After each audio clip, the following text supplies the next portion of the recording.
Peace, peace, peace. I am Philip Roundtree, and you are tuned into the October 6th edition of Rhetorically Speaking.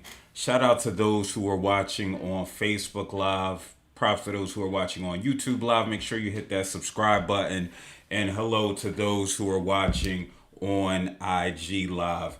I mean, do a brother a favor and go on over to IG so you can see the masterpiece that I've created, right? I learned a lot in the midst of COVID. Sometimes we be like, oh, what did I learn in COVID? For me, learn how to produce my own show and get all the theatrics and all that popping, right? Y'all be seeing my Dr. Umar, my Dr. Umar videos. That might not be the best thing, but also my James Baldwin. I put in work. I put in work to learn this. So yeah, if you're on Instagram, go on over. It's at Phil PhilMSW on YouTube. And again, make sure you hit that subscribe button. Shout out to Adiza who is tuned in. Shout out to the good brother who is tuned in. Definitely appreciate you. So listen, man, we're gonna get it started. And unfortunately, the first topic is kind of heavy. I said I wasn't going to read anything related to Black Death, the murdering of black bodies, because it does not serve me well in any way. However, when you're on social media, you're going to get bits and pieces of information. So at this stage of the game, I'm like, listen, I might as well get me the facts. And so the facts are a black man was lynched in Wolf City, Texas. Never heard of Wolf City, Texas. Why? Because it's called Wolf City, Texas. Population 1,500 people. But unfortunately, a black man was murdered in cold blood by a coward named Sean Lucas. And so I'm a bring up Jonathan Price's face. It's always difficult for me to sit and look at especially a person's of color's face, a black person's face, because I see myself, right? I see the big nose, the full lips. We related somewhere down the line before white folk got involved and messed it all up, right? Somewhere down our ancestral pathways, we are and were connected. And so Jonathan Price was killed at the tender age of 31 this past Saturday rather, in Wolf City, Texas by coward Sean Lucas. I don't even want to show his face, but I think it's important so we can see what terrorists look like. Sean David Lucas. And it's something about white folk who have three names, they usually up to no good in your neighborhood. But I'm going to show his face because we need to see what terrorism looks like. No, it's not somebody wearing a hijab, somebody wearing a kufi. No, it's this person, this white man, this stocky white man with the Jeb Bush comb over, who is a murderer, who is a terrorist. As far as the details, because we always love saying an unarmed black man was killed. An unarmed black man was killed, and I hate that. I hate that term, right? Because when we say an unarmed, and let me get his face off of here. When we say an unarmed black man was killed, it's just like it's the lowest common denominator. Like, damn, right? Y'all have no right to kill an unarmed black man who is not acting aggressively. And I hate saying that term. Why? Because Philando Castile was an armed black man. And there was no reason for him to be murdered in cold blood. You dig me? And so I hate identifying who was armed, who was unarmed, because it gives license to kill black folk if they are armed. If we continue pushing this narrative, this cliche that is unarmed black man. However, he was unarmed. In fact, he was attempting to de-escalate and apparently actually de-escalated an incident of domestic violence that was taking place in Wolf City, Texas. Now, I don't know if it was a gas station that, I'm not familiar with they just identified the location of where he was shot and killed and where the incident took place. I'm not well versed in that, and it doesn't matter. He could have been anywhere. But the fact of the matter that he decided to be a good Samaritan and to intervene, and subsequently he was murdered in cold blood by this rogue police officer, Sean David Lucas, who came to the scene after the situation was already over. The Good Samaritan did their job, quote unquote, job, right? He saw a domestically violent situation taking place between a man and a woman. If you tell me there's only 1,500 people in this town, there's a high likelihood that Jonathan Price knew these people or have seen them in passing. And so I understand somebody contacting the authorities to come out and to de-escalate a situation. But this is one of the reasons why black folk are so hesitant in calling the police. Right? We're so hesitant in calling the police, and I don't know if the individual who contacted the police were black or white, right? Or of any other race / ethnicity. But this is why, because when we get to the scene, we get cowards like Sean David Lucas, who goes, quote unquote, above and beyond the call of duty. We know we love throwing police officers that accolade, above and beyond, right? They risk their lives every day. And so this terrorist came out at the tail end of the incident. And according to individuals there, because the body cam footage hasn't been released, the officer wanted to question Jonathan Price, who was not resisting, right? Who was not resisting. However, when you look and see what city officials are saying, they say he resisted in a non-threatening posture and began to walk away. Again, look at the language. They telling on themselves. They're telling on themselves when we're having this conversation of who's complicit. Even though subsequently the coward that is Sean David Lucas has been charged with murder. Even the wording still reads as if Jonathan Price was doing something wrong. He resisted. Why? Because a police officer comes up to you and say, listen, let me get your information.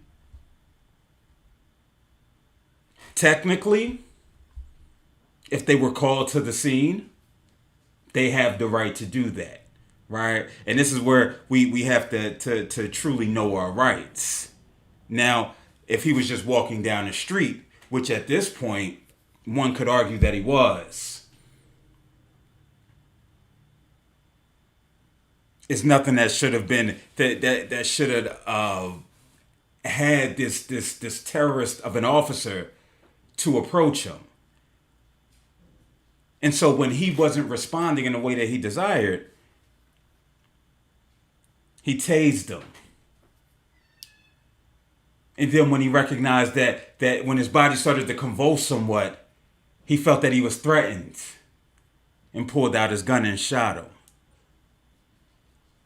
Price died at the tender age of 31. Right? At the tender age of 31.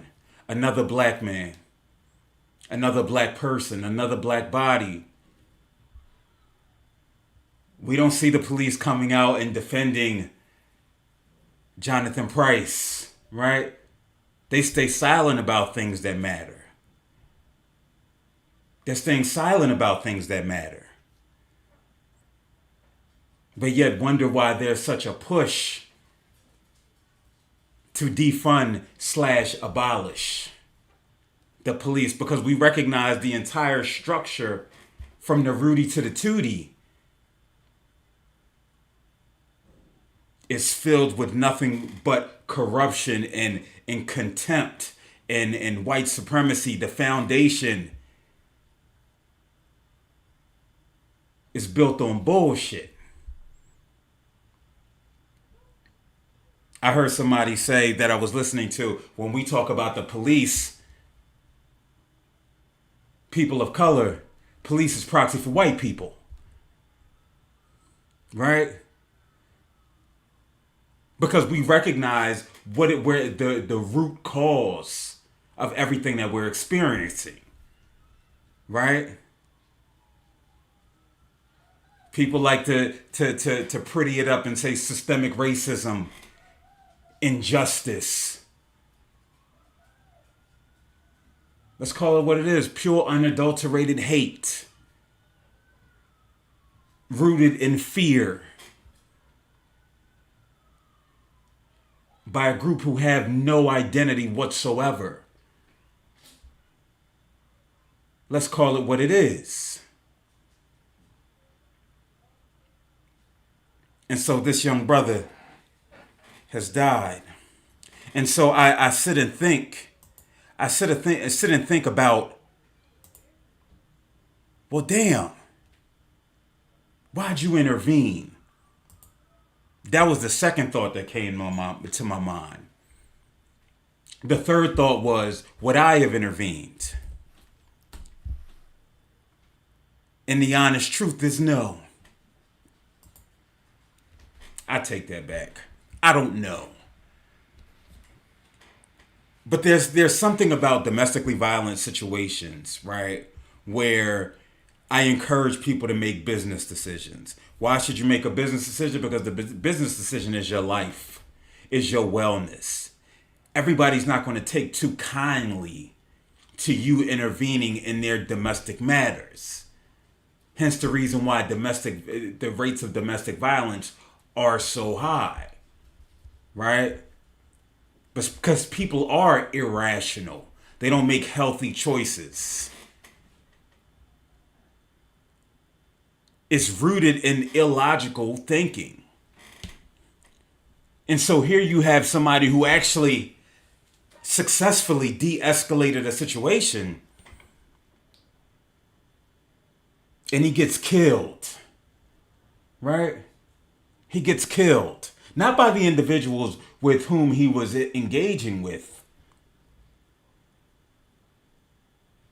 by the people who are supposed to serve and protect. And so no, I can't sit and say whether one should intervene. No, I can't sit and say that it's worth it.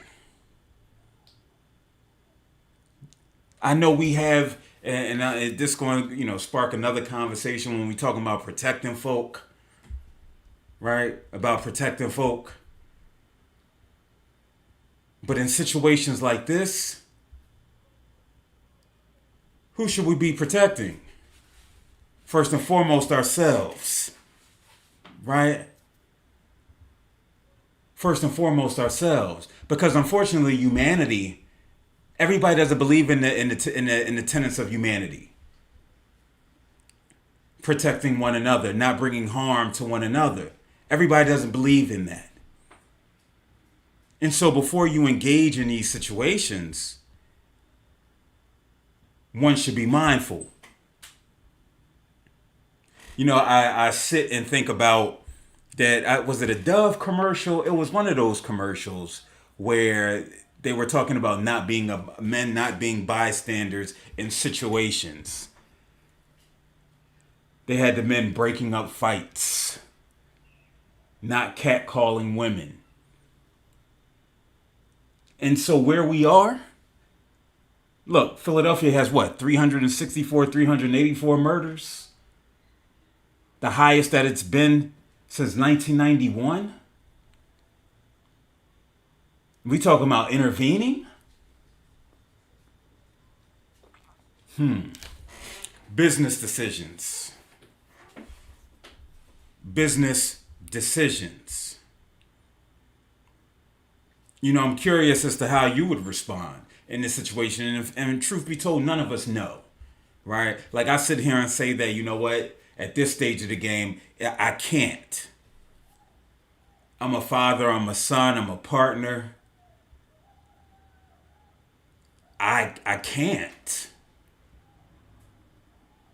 I can't risk my life for situations such as this. But then I know how I am. I remember a situation a few months ago, and I was this pre-COVID, right? Because we not even being out here in these streets. And I was driving down the street, and I saw a man and a woman hitting one another. And so I drove past, but then I had to hit the reverse and go back and get out. Y'all all right? Everything good over there? Just so they know that somebody sees what's taking place.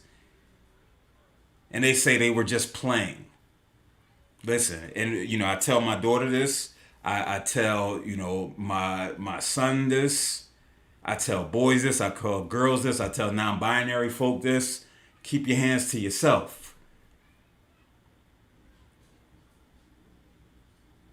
Because I've seen it time and time again where it could go from we playing, we slap boxing, to now here we are all out fighting and brawling. Now we have contempt for an individual with whom we probably had some type of love and adoration for. And so I encourage people, survey the situation. Be mindful before engaging. Yeah, death might sound extreme, but this 2020.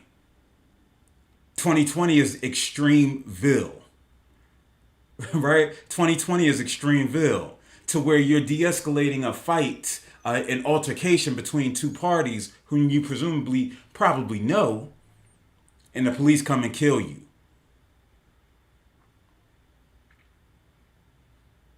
We was just marching for George Floyd, weren't we?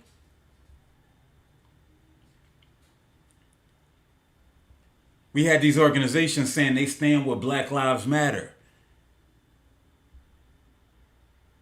Where y'all at now? I've seen white folk talk about they allies. If you don't stand for, they put in their bio, if you don't stand for Black Lives Matter, then you don't stand with me. Couple months later, can't be heard from. I don't see the post percolating on my timeline from the white folk, from the allies. I don't see statements coming out about Jonathan Price. Why? Because it's died down, right? And we knew that was going to happen. Hence the reason why, again, I salute COVID. COVID has awakened the senses of some people. For some people, COVID and what happened during COVID was the tipping point. For some, it was murders of Ahmaud Arbery, Breonna Taylor, George Floyd, Jacob Blake, now Jonathan Price. For some, it's the health disparities that were put on public display. Black folk most likely to die from COVID. Black folk most likely to have serious adverse effects from COVID.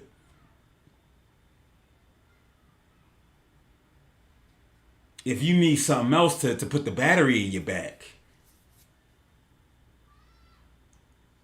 what Gil Scott Heron said, he said about the revolution being televised. If you need something else to flip that switch for you,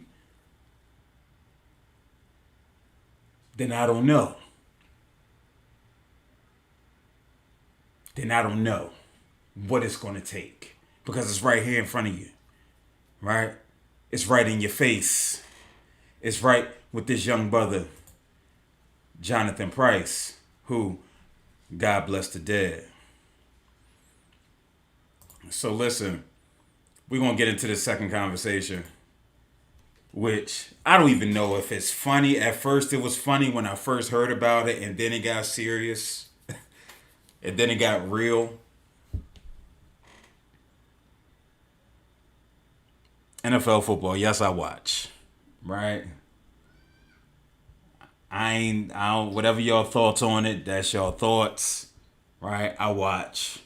I look at the storylines. I like seeing black folk put their talents on full display. Do I think there needs to be another NFL for us, by us, like FUBU? No doubt. No diggity, no doubt. And so if you weren't watching, right, and you have no idea who Jalen Ramsey is or who Golden Tate is, Jalen Ramsey is a cornerback for the Los Angeles Rams.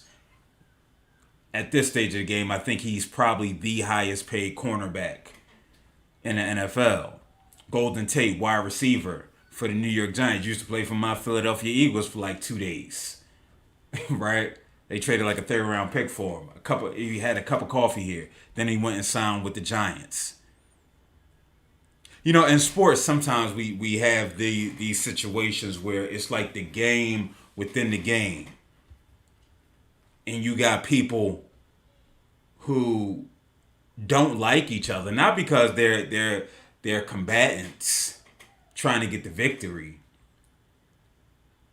because they got real life beef outside of the game. And so with Jalen Ramsey and Golden Tate, they have that real life beef outside of the game. And on Sunday, it spilled over into the game. I'll get to the background of it in a few, right? But I'm going to play this clip. And those of you who are watching on IG, salute to y'all for tuning in. Head on over to YouTube/Phil, PHIL, MSW. So I'm going to play this video.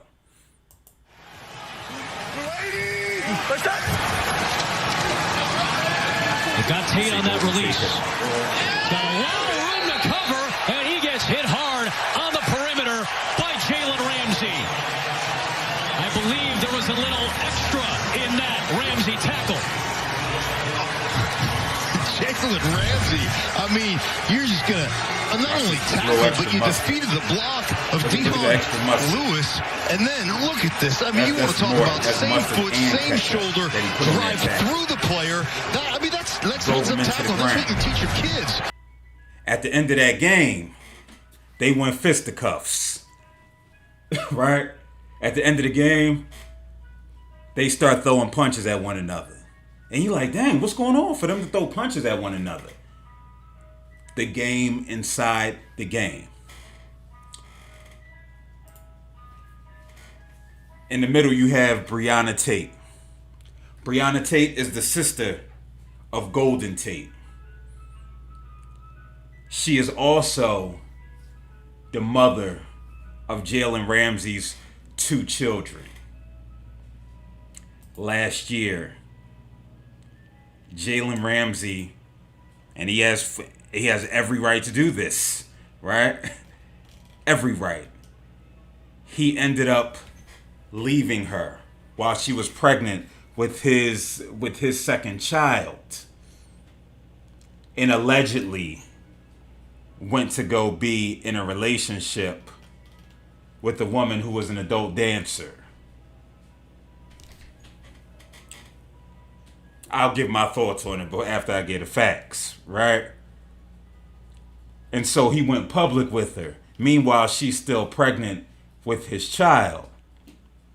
And so Golden Tate responded to under an article and said, he gonna have to see me. Whoa. And sometimes people say that. We know how that is in social media world. You gonna have to see me, but you never end up seeing a person. Right? In this case, he's her children's father. They gonna be at functions together if he's active in that way. They saw each other on the football field because their teams played one another. Right? Tate also said, I'm not happy at all with the disrespect that he's shown towards my sister and the things he's done in the past. Whoa. So this means that the ass whooping was supposed to come a little while ago.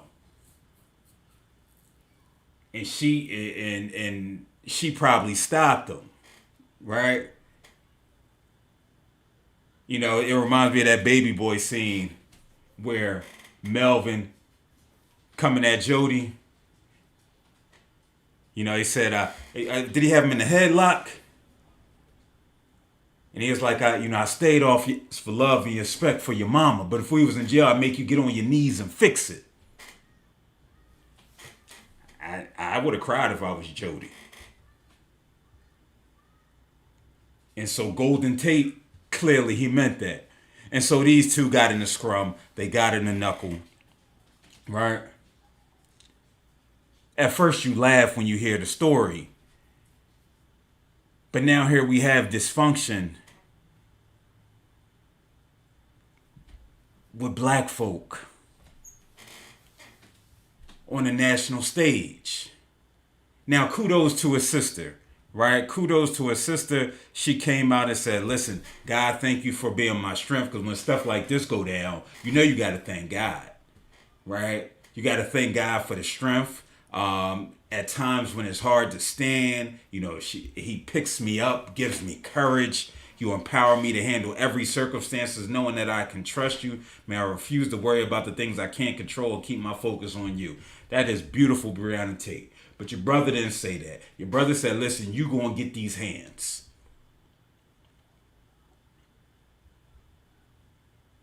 And I feel like, listen, I'm anti-violence, right? I'm Martin Luther King with it. Mahogany Promise said this, you know, some people don't play about their family. I completely understand that. She asks, should we get back to protecting our own? I don't know what that means. Right? I don't know what that means. I don't know if we've ever stopped protecting our own, right? But I can tell you this, and it's something that I say to folk all the time. Everybody don't want to get punched in the face. Right? Everybody don't want to get kicked. Never been in a fight in my life. I'm too pretty to fight. Right?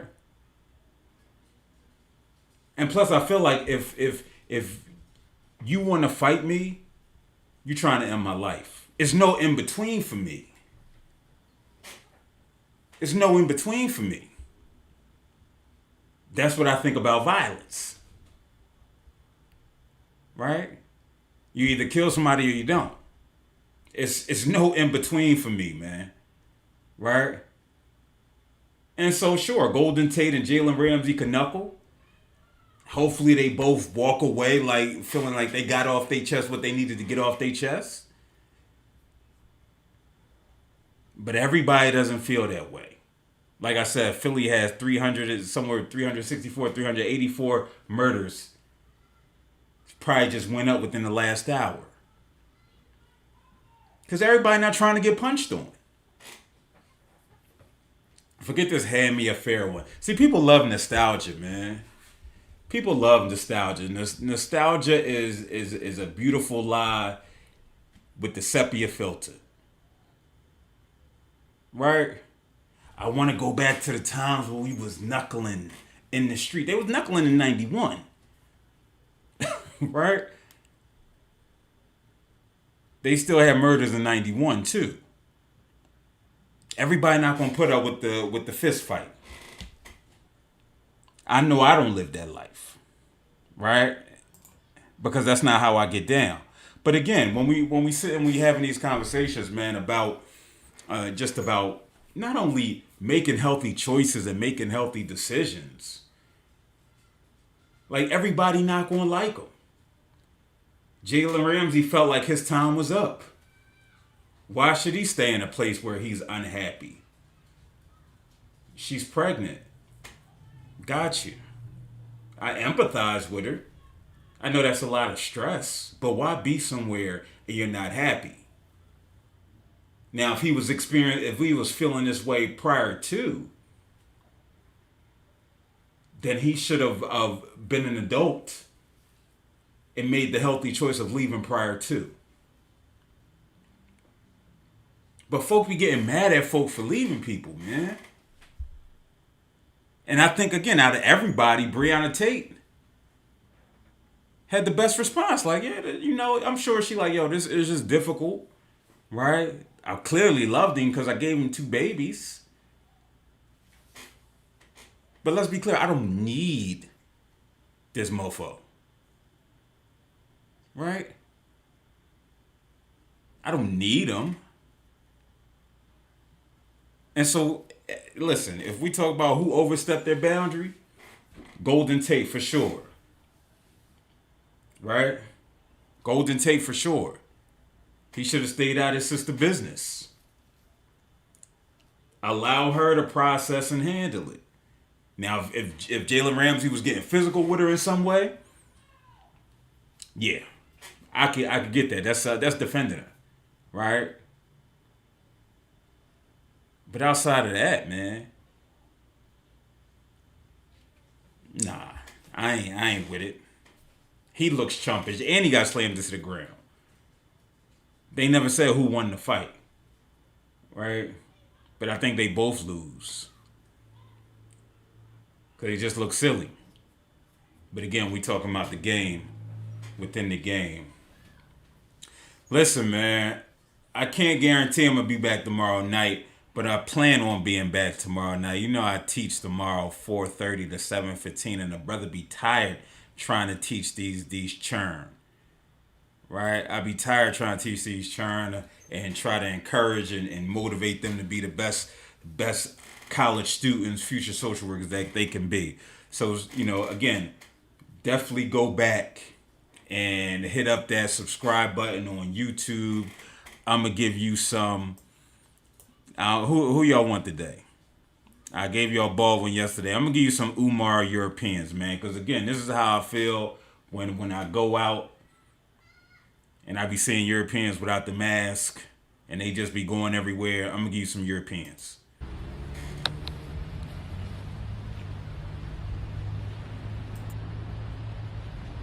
All right. That's some Europeans circling around the prince. I don't have to pull off the shotty. Marla said no Europeans. Listen, man, I gotta give you the Europeans, right? Because you never know. They circling around. They might be trying to get the prince. Listen, catch y'all tomorrow. Yeah, I'll be here tomorrow.